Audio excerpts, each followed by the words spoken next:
Praise the lord. మన పరిశుద్ధుడు మన రక్షకుడైనటువంటి యేసుక్రీస్తు వారి శక్తి కలిగిన నామమున ఈ రోజున వాక్య ధ్యానమునకు, ఉపవాస వాక్య ధ్యానమునకు ప్రతి ఒక్కరికి మన దేవుని పేరట వందనాలు. Praise the Lord. ఈరోజు వాక్యంలోనికి వెళ్లే ముందు మీకున్న ప్రార్థన అవసరతలని వాట్సాప్ కానీ లేకపోతే ఇక్కడ ప్రేయర్ రిక్వెస్ట్ పెడితే మీ గురించి ప్రార్థన చేయటం జరుగుతుంది. ఇంకొక ముఖ్యమైన విషయం ఏంటంటే, ఈ ప్రార్థనలని, ఈ వాక్యాలని, ఈ చెప్పబడినటువంటి మెసేజ్ 15 నిమిషాలు 10 నిమిషాలు ఉంటుంది కదా, ఈ వాక్యాలను ఎవరైతే అనుసరించి వాక్యం ప్రకారముగా వారి జీవితాన్ని కట్టుకుంటూ ఉన్నారో వాళ్ళ జీవితాల్లో ఖచ్చితంగా దేవుని ఆశీర్వాదము ఇంతైనా సరే, మొట్టమొదట్లో ఇంతైనా సరే మీకు కనపడుతుంది. కనిపిస్తే ఆ కనిపించిన దానిని మీరు పెంచుకుంటూ పోయినట్లయితే బహుగా ఆశీర్వదించబడతారు. చేసిన ప్రార్థన మీకు నెరవేరింది, ఆశీర్వదించబడ్డారు. ఆశీర్వదించబడిన తర్వాత ఈ ప్రార్థనలని, ఈ వాక్యాలను మీరు అనుసరించినట్లయితే ఇంకా ఖచ్చితంగా మీరు దీవించబడతారు.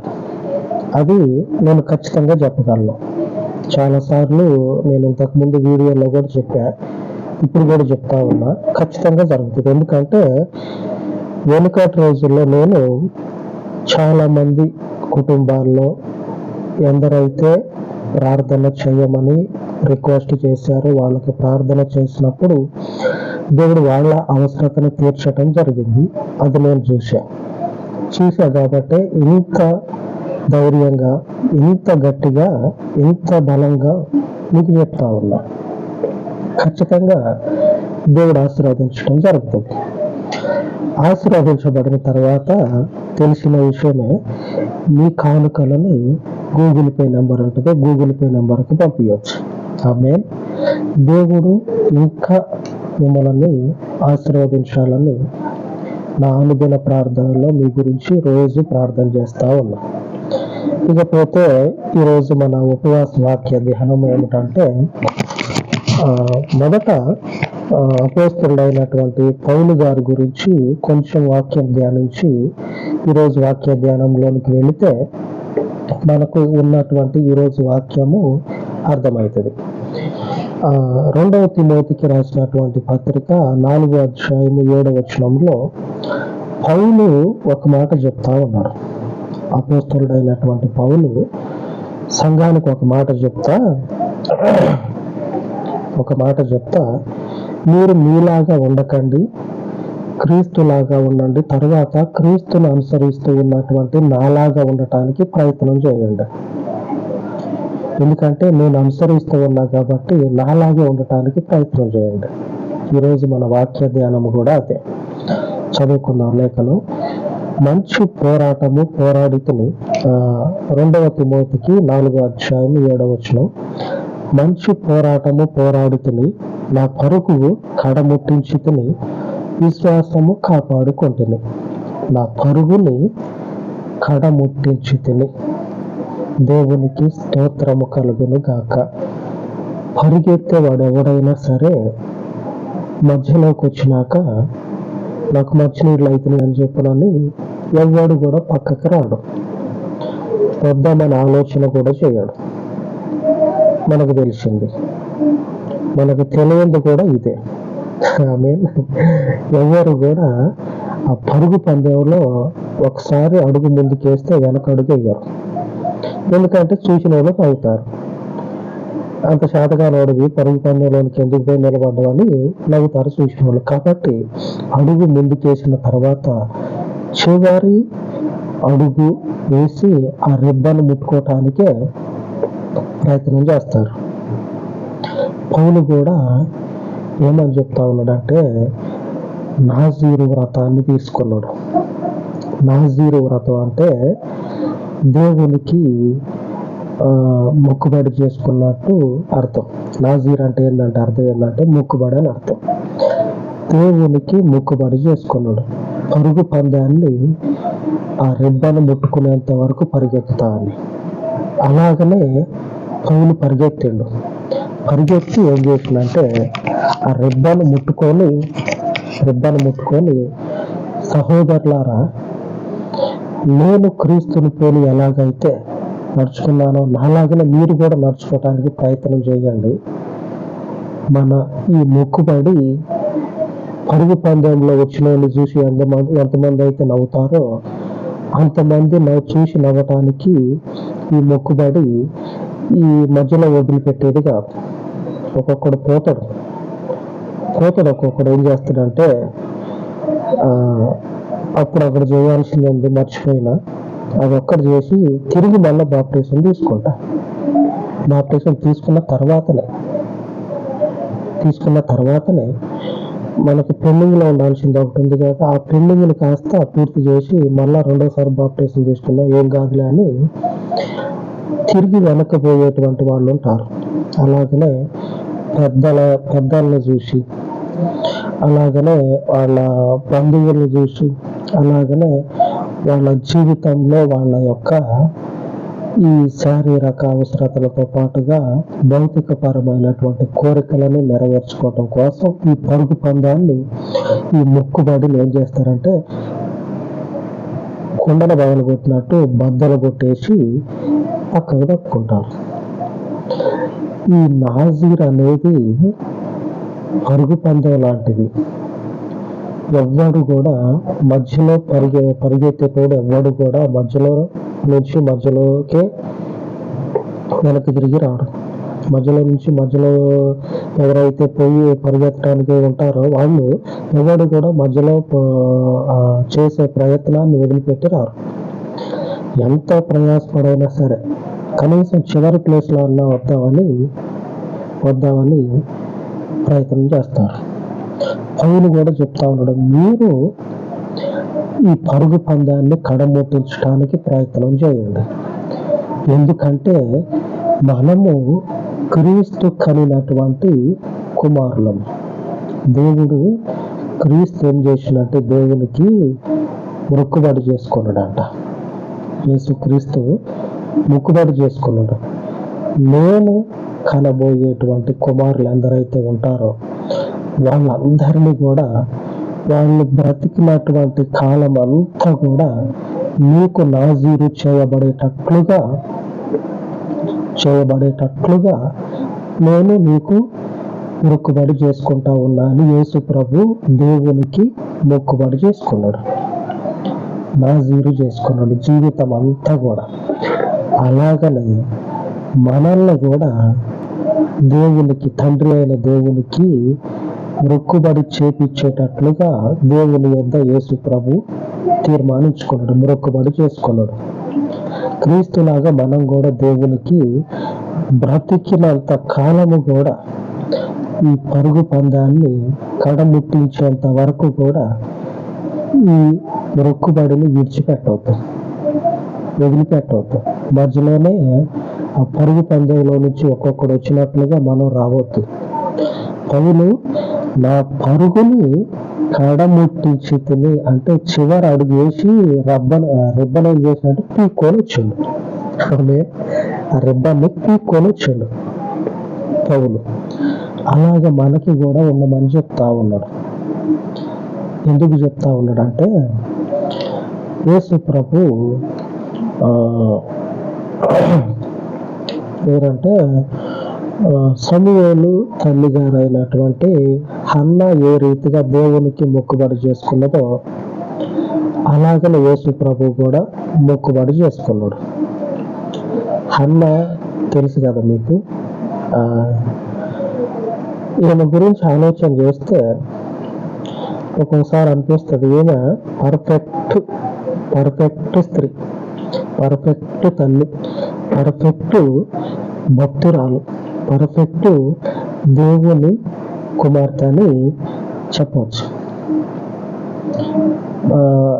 నా సొంతంగా నేను ఇప్పుడు వరకు చెప్పినవన్నీ కూడా నా సొంతంగా చెప్పిన ఆమె గురించి అట్లాగా రాయబడ్డది. ఆమె గురించి ఆమె ఏమంటుందో చూద్దాం. ఈరోజు మన వాక్య ధ్యానం ఇదే. ఈరోజు మన వాక్య ధ్యానము 1 సమూయేలు గ్రంథము 1వ అధ్యాయము 11వ వచనం.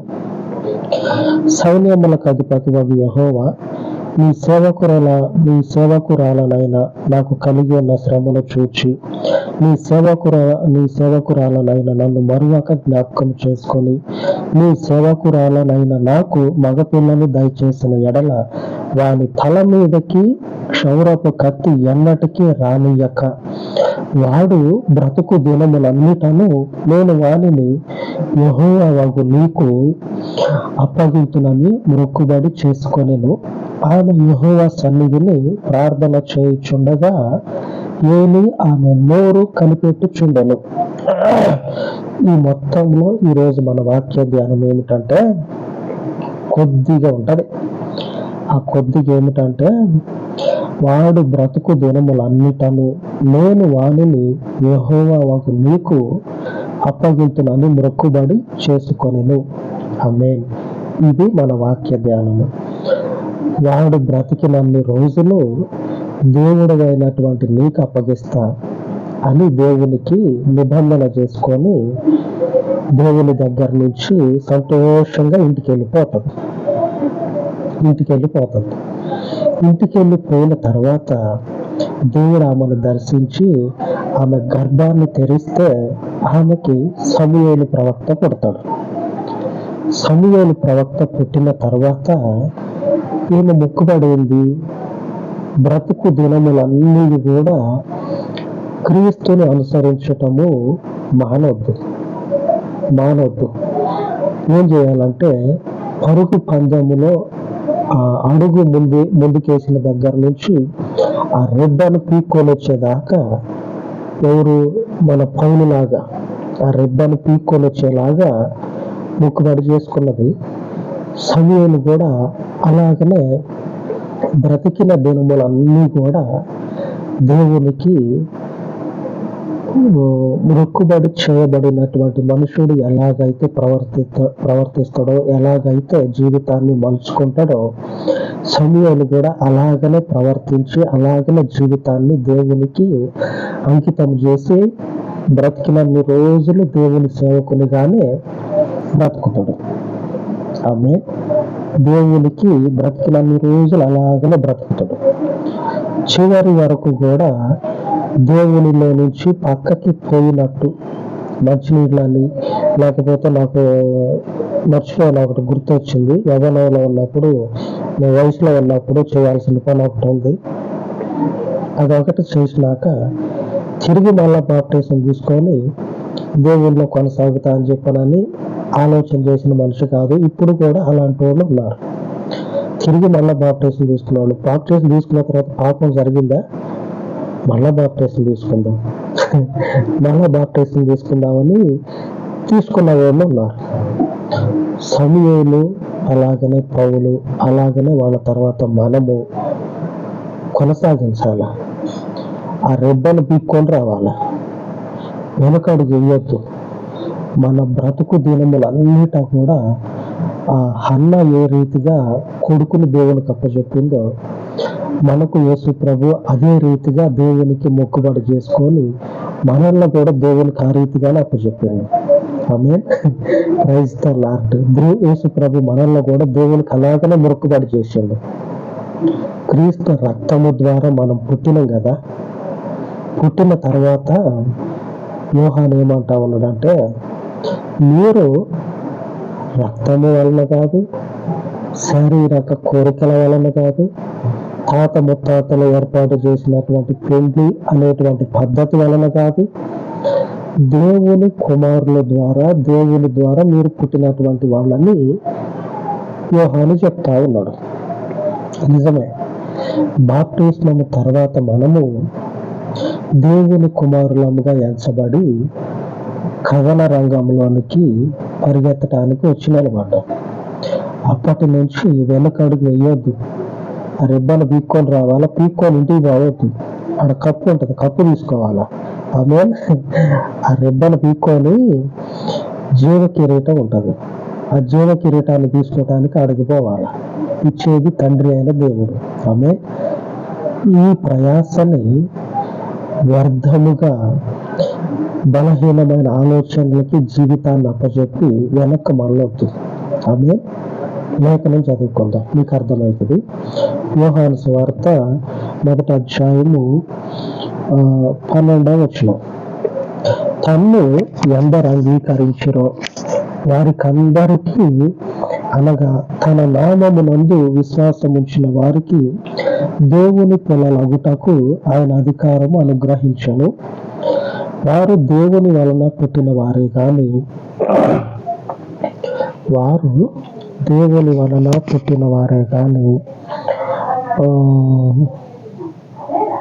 రక్తము వలననైనను, శరీరేచ్ఛల వలననైనను, మానుషేచ్ఛల వలననైనను పుట్టిన వారు కారు. ఆమె దేవునికి స్తోత్రం కలుగును గాక. లేఖనం ఏమని చెప్తా ఉన్నదంటే, లేఖనము ఎవరైతే బయట డిస్టర్బెన్స్ ఉంటుందని తలుపు పెట్టి వాక్యం చెప్తా ఉంటే కరెంట్ పోయింది. ఇప్పుడే కరెంట్ వచ్చింది. ఆమె